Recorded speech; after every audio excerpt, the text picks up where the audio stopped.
사랑하는 성도 여러분, 여러분은 평안하십니까? 집안이 평안하십니까? 자녀들은 평안하십니까? 직장과 일터는 평안하십니까? 아니, 몸담고 있는 분야에 있어서는 평안하십니까? 우리는 평안을 원합니다. 평안, 평강, 살롬, 안전한 것, 아무 일 없는 것, 만족하는 것, 그걸 원하지요. 그런데 오늘 말씀을 좀 잘 읽어보셨습니까? 말씀을 좀 잘 읽어보시면, 아니, 내가 원하는 거하고는 너무 다른 말씀을 하시는 것 같다, 이런 생각이 좀 들 겁니다. 왜냐하면 지금까지 예수님 따라왔는데 목숨까지 내놓으라 그러면 목숨이 몇 개가 됩니까? 그리고 그렇게 십자가 지고 나를 따르지 않으면 합당한 자가 아니다, 이렇게 말씀합니다. 여기 합당하다 하는 말은 최고의 가치를 돌리는 자를 말합니다. 그러면 지금까지 따라온 거는 뭔데? 제자들에게 3년 가까이 따라왔습니다. 그런데 그거 가지고도 부족합니까? 오늘 우리에게도 동일하게 말씀합니다. 지금까지 주님을 따라왔는데 그거 가지고 부족하다는 말입니까? 이제 목숨까지 내놓고 따라야 된다. 그렇지 않으면 합당한 자가 아니다. 이렇게 지금 말씀하시는 걸까요? 오늘 말씀을 자칫 잘못 읽으면 굉장히 오해하기가 쉽습니다. 왜냐하면 우리는 집안의 평안을 위해서 어떻게든지 가정의 평안을 이루기 위해서 내가 예수님 따라가지, 가정을 불화하기 위해서 따라가지 않습니다. 그리고 어떻게든지 내가 감당해야 될 이 십자가, 이 무거운 것을 어떻게든지 좀 벗기 위해서 예수님 따라가지, 그 십자가보다 더 무거운 십자가를 내가 지으려고 예수님 따라가지 않습니다.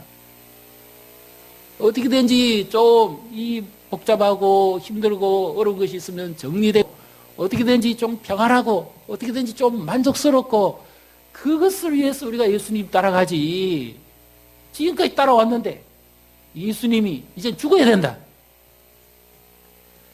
이런 말씀 듣기 위해서 예배 오지 않았습니다. 맞지요? 한번 물어보십시오. 여러분, 이런 십자가 지나면 질 수 있겠습니까?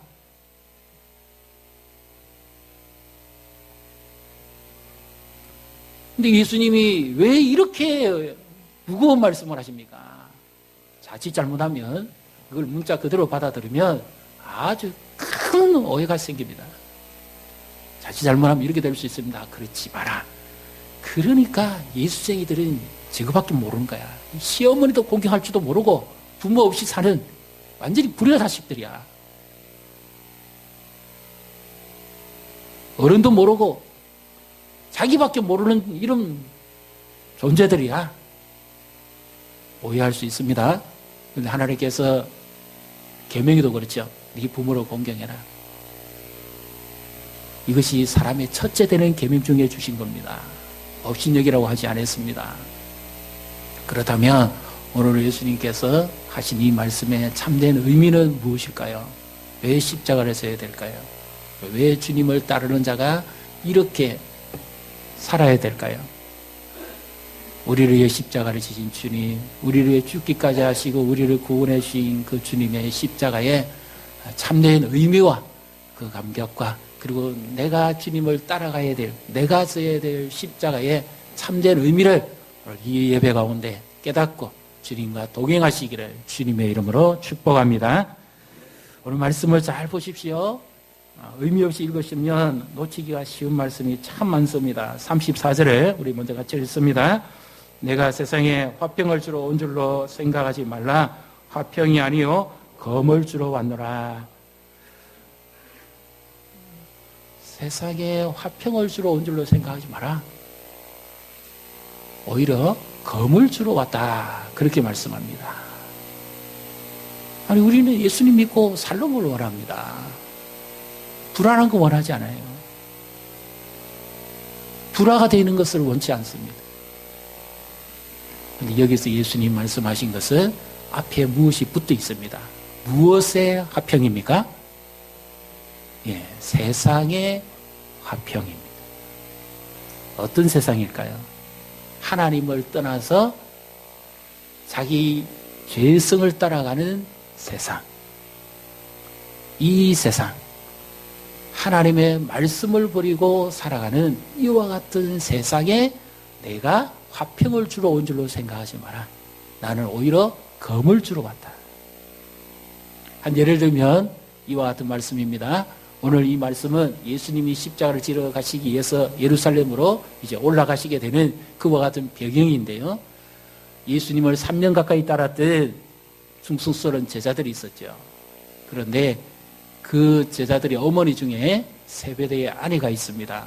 야고보와 요한의 어머니가 예수님께 막 쫓아옵니다. 쫓아와서 예수님께서 보좌에 앉으실 때에 내 아들 둘 중에 하나를 왼쪽에 아니면 또 다른 아이를 오른쪽에 그렇게 앉게 해 주십시오. 그렇게 간구합니다. 이것이 최초의 치맛바람입니다. 자녀 잘 되기를 원하는 마음, 이것이 죄라고는 볼 수 없지만 기대고 바람입니다.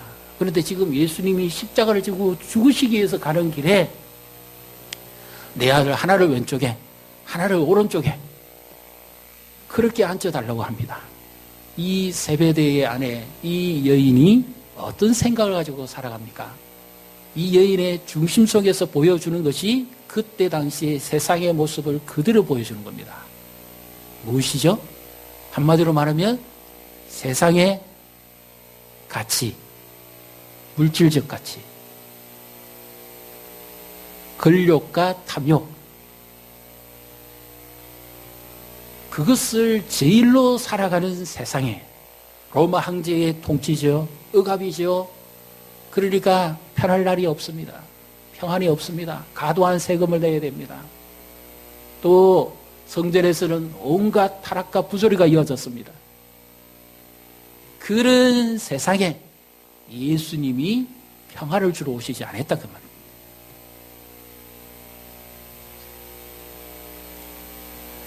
예수님은 자기가 오신 이유가 십자가를 지고 죽으시기 위해 오셨는데 그것은 바로 하나님의 말씀의 회복을 위해서 내가 이 땅에 왔다. 내가 너에게 세상에 평화를 주러 온 것이 아니라 검을 주러 왔다는 말은 검은 째야 되고 죽여야 되고 회복시켜야 되는데 제사장이 쓰는 것은 제물을 드릴 때 쓰는 것이고 여기서 예수님이 말씀하신 것은 말씀을 말하는 겁니다. 하나님의 말씀으로 깨어져 버리고 상실해 버린 하나님의 형상을 회복시켜주기 위해서 내가 왔지 세상이 추구하는 세상이 좋아하는 세상의 가치의 그 화평을 내가 주려고 오지 아니했다. 믿으십니까? 이것이 그 당시에 보여주는 세상의 한 단면도입니다. 그래서 예수님은 진정으로 내게 합당한 자는 이와 같은 사람이다. 그것을 지금 말씀하고 있는 것이죠.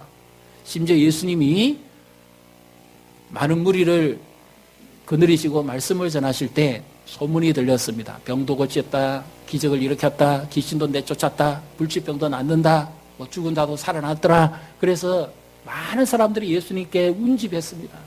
들어갈 통로가 없을 만큼 꽉 찼습니다. 근데 이 소식을 들을 때 예수님의 가족들이 걱정이 돼가지고 집을 떠난 지가 벌써 몇 년이 돼가더만 이제는 아예 정신을 잃어버렸는가 보다. 그래서 예수님의 어머니와 동생들이 예수님을 붙잡기 위해서 옵니다. 좀 더 직접적인 표현을 주면 강제로 끌고서라도 집에 데리고 가기 위해서 온 겁니다. 근데 너무 많은 사람들이 앞에서 있으니까 들어가지를 못해서 사람 편에 예수님께 소식을 알립니다. 예수님의 어머니, 동생들이 왔습니다. 그러니까 예수님께서 어떤 말씀을 하시죠? 누가 내 모친이고 내 형제자? 하나님의 뜻대로 행하는 자가 내 형제요 내 모친이니라. 예수님이 그러면 여기서 어머니도 무시하고 형제들도 무시하고 외면하고 그렇게 사는 것을 보여주신 것이 아니라 예수님은 진정으로 내가 말씀으로 이룰 가족의 새로운 관계를 회복시키는데 혈통적으로는 이 가족이 아니라 하나님 나라의 가족을 내가 세우기를 원한다. 그 말씀을 지금 하신 겁니다. 예수님이 마지막 십자가에 달리실 때도 요한에 보라 네 어머니라 이렇게 그 어머니에 대한 사랑과 애정까지도 맡기신 예수님입니다. 여기서 예수님 말씀하신 것은 그런 세상적 가족관계 속에서 살아가는 그런 가족이 아니라 진정한 하나님 나라의 가족으로서 살아가는 것은 이와 같은 것이다. 그래서 이제부터 내 말씀을 듣고 따라오는 자들에게 있어서는 이와 같은 일이 일어날 수밖에 없다 하는 것을 지금 말씀하는 거죠. 35절에 36절을 같이 읽습니다. 내가 온 것은 사람이 그 아버지와 딸이 어머니와 며느리가 시어머니와 불화하게 하려 함이니 사람의 원수가 자기 집안 식구리라. 이것은 참 우리 믿는 사람에게 있어서는 세상적 가치를 극복하고 살아가려고 그러면 막 다툼이 일어납니다. 그러나 이 말은 오해하면 안 됩니다. 예수 안 믿는 부모님이라 해서 함부로 해라는 말은 결코 아닙니다. 가족이라 그래서 너희는 예수 안 믿으니까 우리는 예수 믿으니까 다른 거다 이러면서 불화하고 아예 관계를 끊고 살아라는 말씀은 결코 아닙니다. 진정으로 이 말씀은 진리가 이면에 담겨져 있습니다.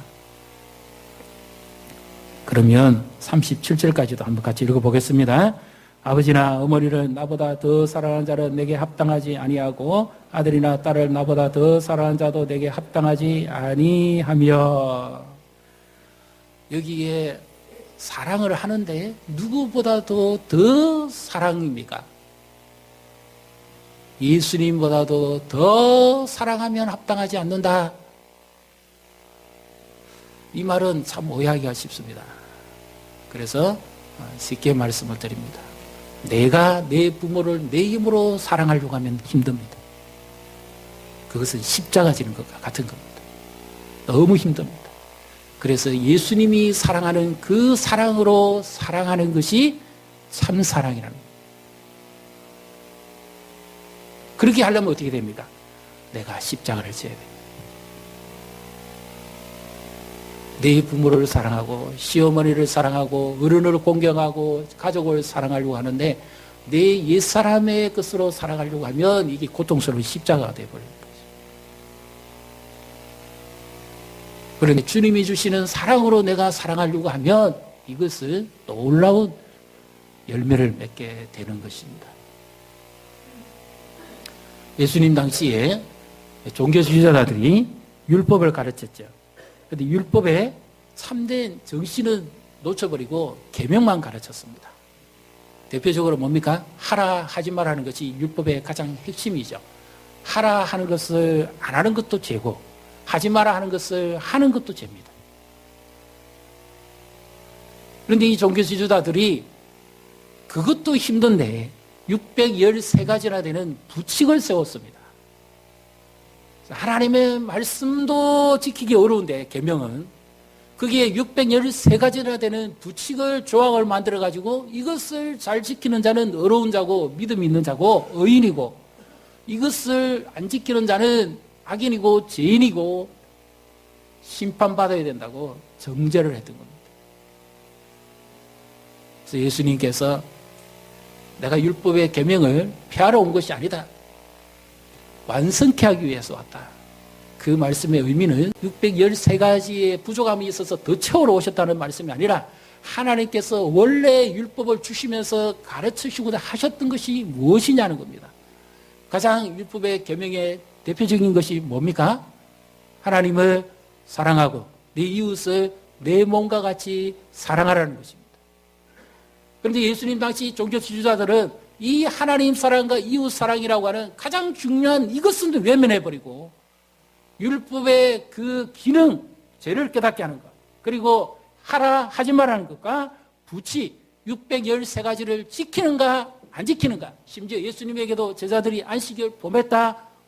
손을 씻지 않고 먹는 것은 부정하다.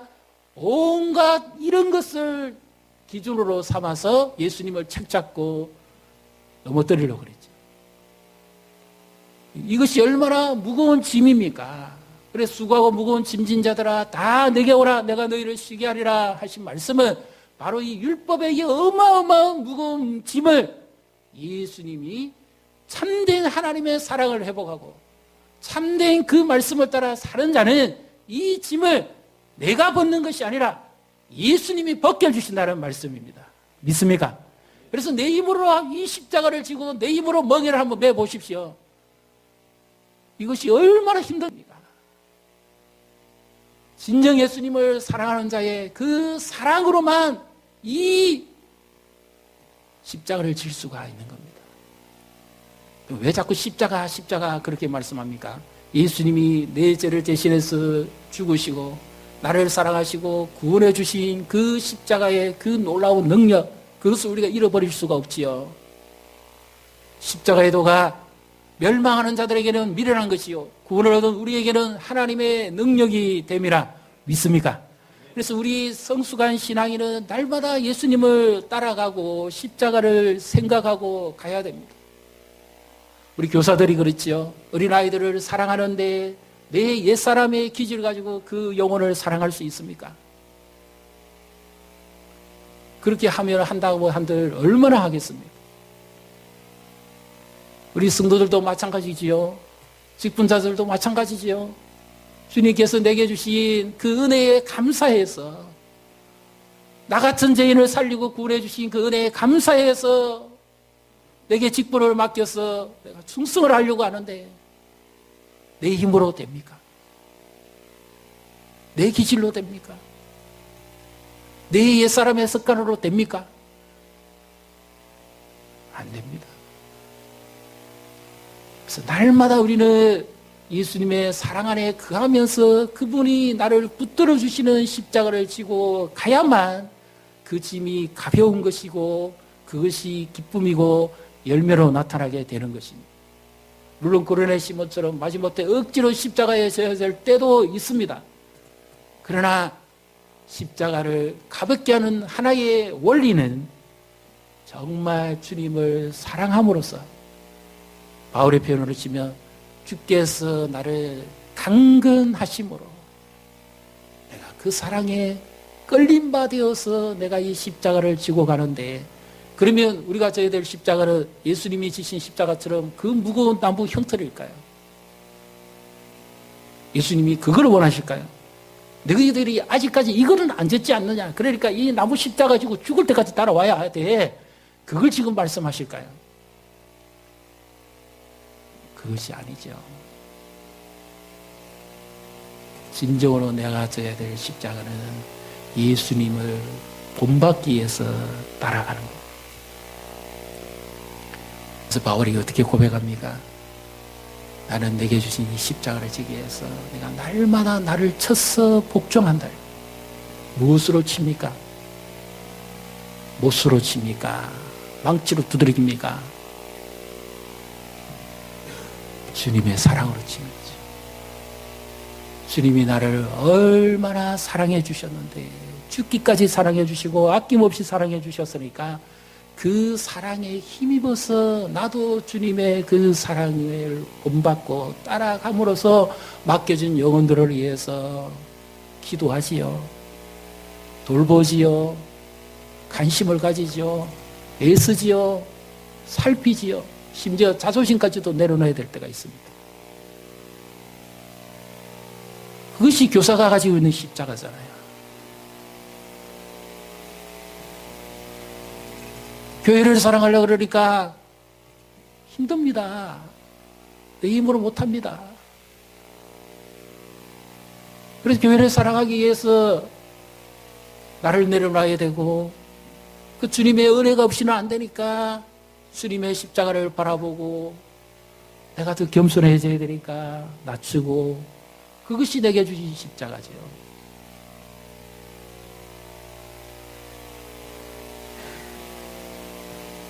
목회자도 마찬가지고요, 선교사도 마찬가지고, 사명 맡은 자도 마찬가지죠. 무엇으로 그 십자가를 집니까? 주님의 사랑이 없이는 결코 이 십자가를 못 집니다.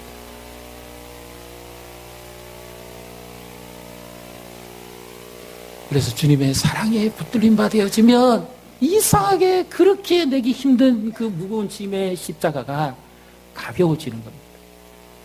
십자가는 내가 지는 것 같은데 끝내 보면 주님이 나와 함께 지신 거예요.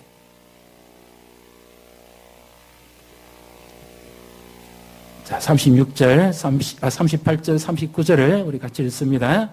또 자기 십자가를 지고 나를 따르지 않는 자도 내게 합당하지 아니하니라. 자기 목숨을 얻는 자는 잃을 것이요 나를 위하여 자기 목숨을 잃는 자는 얻으리라. 아멘. 그래서 우리가 십자가 그럴 때 주님이 나를 위해 지신 십자가는 우리에게 능력이 됩니다. 그렇다면 이 십자가를 깊이 묵상할 때에 자꾸 십자가 그러니까 나무 형태를 묵상하라고 오해하실 수 있을 것 같아요. 예수님을 보는 게 십자가입니다. 내가 쉽게 할 수 있는 일이라면 그 십자가가 아니에요. 내가 주의 말씀을 따라가려고 하는데 그게 내게 힘들고 걸림돌이 되니까 그럼에도 불구하고 주님을 따라가려니까 그게 십자가가 되는 겁니다. 교회를 사랑하는데 쉽게 사랑할 수 있는 것은 십자가 아닙니다. 근데 주님을 계속 따라가려고 하니까 그것이 내게 십자가가 되는 거예요.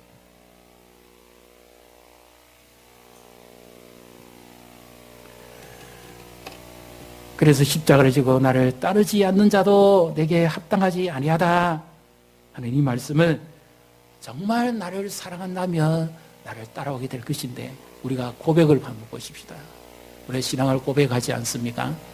그런데 내가 십자가를 질 때는 이 고백이 내게 살아납니다. 아내가 남편이 정말 서로 사랑할 때는 고백이 막 일어납니다. 그런데 거리감이 생기기 시작하면 고백이 없어요.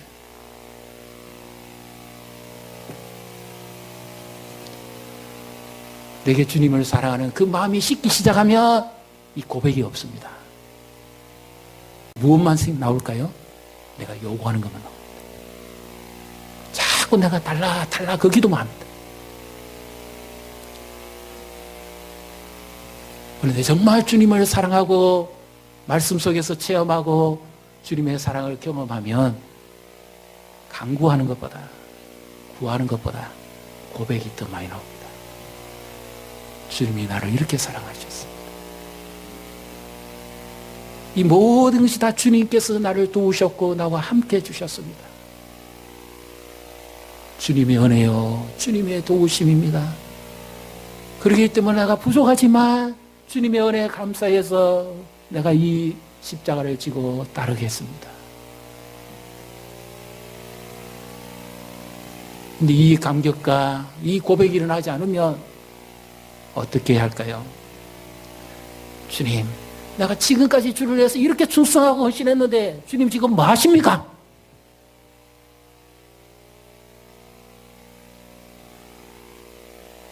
내가 시간 바쳤지요, 물질 바쳤지요, 내 몸 아픈데, 내가 힘든데, 내가 그렇게 충성하고 지난날 내가 얼마나 열심히 헌신하고 했는데 지금 나에게 뭐 해주십니까?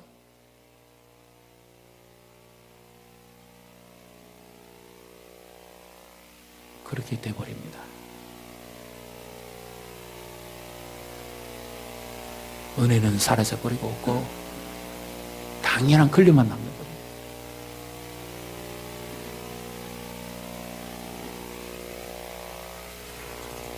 그래서 십자가 이러면 마음에 부담이 생기는 거예요.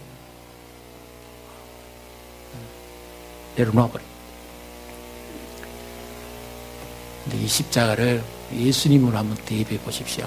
진정으로 이렇게, 자, 이 말씀을 한번 이렇게 생각해 보시면 됩니다. 38절 다시 한번 같이 읽어 보시고 자기 십자가 대신에 거기 예수님을 한번 넣어 보십시오. 같이 읽습니다. 또 자기 예수를 지고 나를 따르지 않는 자도 내게 합당하지 아니하니라. 예수님이 지신 그 십자가 우리 못 집니다. 예수님이 그거 원하지 않았어요.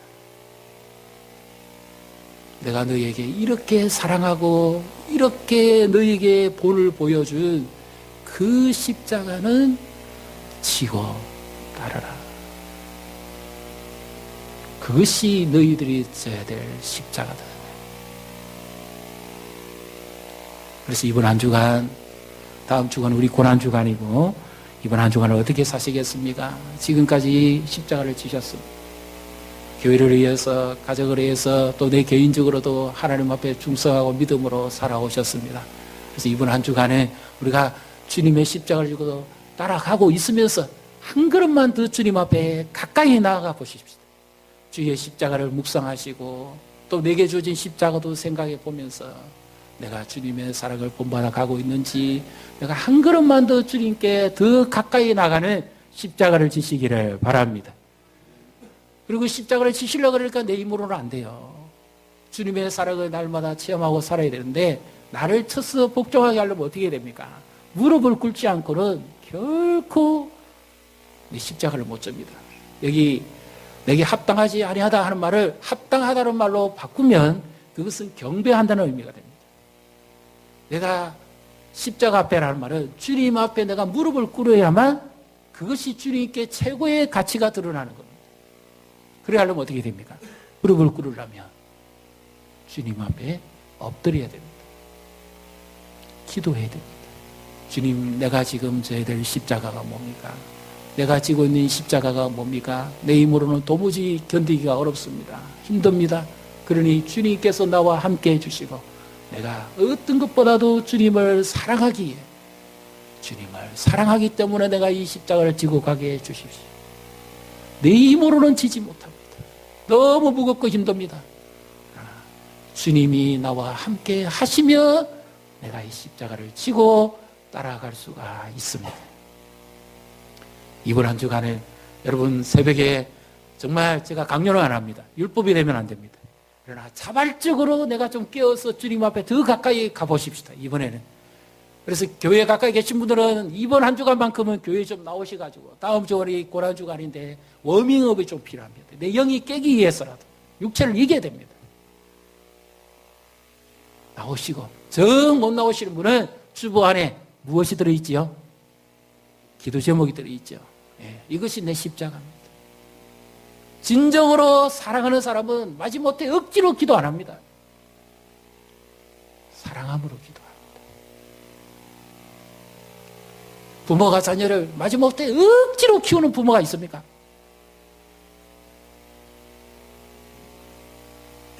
진정으로 사랑하기 때문에. 이것이 내가 져야 될 사랑의 십자가입니다.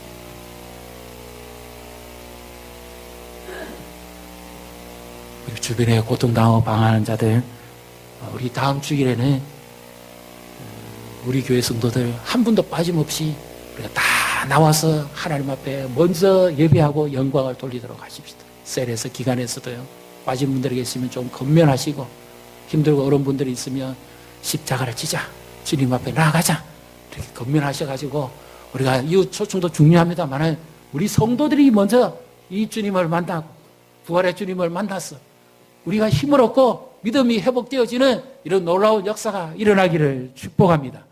우리의 믿음이라는 것은 가만히 있으면 저절로 채워지지 않습니다.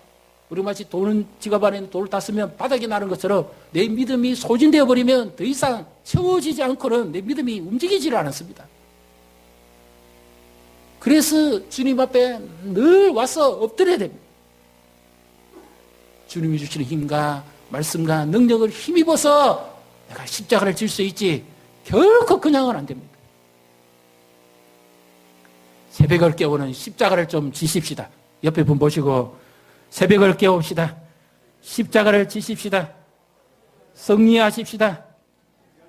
주님의 사랑의 십자가를 지십시다. 그래서 이번 한 주간 십자가 지고 승리하시고 이 영광스러운 주님을 만나시기를 주님의 이름으로 축복합니다.